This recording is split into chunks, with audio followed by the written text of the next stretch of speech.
Hi, this is Morgan Pedford, and I am sitting here with my colleague, Mrs. Roy, and she works with the ESL population, and just going over some of these reflections and questions about my previous video. So, hello, Miss Roy. Hi, Morgan. So, after watching my video, what what did you think? What were some positive things that you liked about my video or my lesson? Great lesson, by the way. Based on how you interacted with your students, I think it involved a lot of discussions. That was good.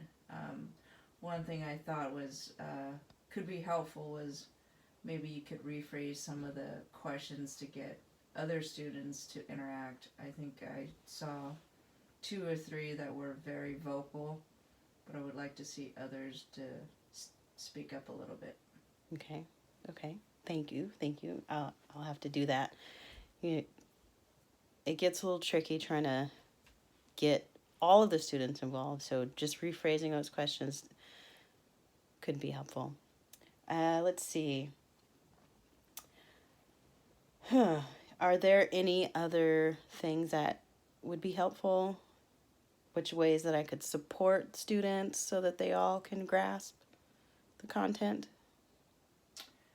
Yeah, I think one of the more helpful things that I've learned is that if you can help define the vocabulary that's involved, that helps them better understand the content, and the more they understand, the more they will interact. But overall, I think your lesson plan was very good, and there's always room for improvement, but good job. Thanks. Thank you. Let's see. And I tried to cover the standards, and I did notice after reviewing the video that I'm a little bit silly on camera, but it seems to kind of warm the students up. Do you think that's something that I should keep? I think it's a positive thing.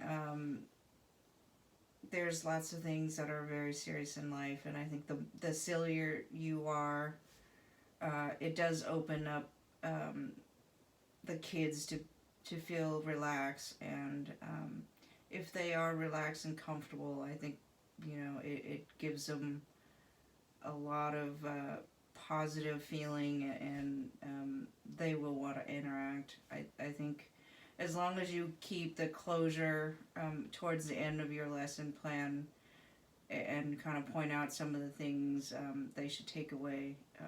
Being silly is part of it. Is a very positive part of the um, learning uh, process. Okay. Thank you. Thank you. Well, I hope we answered most of these questions. And I think that after going over the handout, it was important for me to read that most of the students grasp the content of Casey at Bat, but I think maybe I could improve upon the handout instead of just doing the beginning, middle, and end.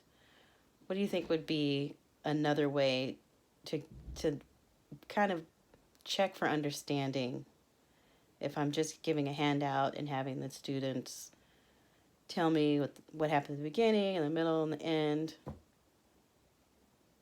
What do you think would be a good way to check to see if they understand it? I think I think after you do the handouts, you know, give 5-10 minutes of your time to allow students to come up to you individually and discuss what they've learned, and if they ask you any questions before they fill out the handout.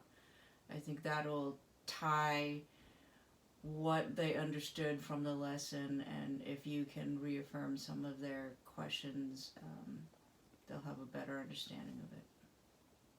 That's a good idea. Because I didn't do that in that lesson. We just kind of talked all as a group, and I felt like the two or three vocal students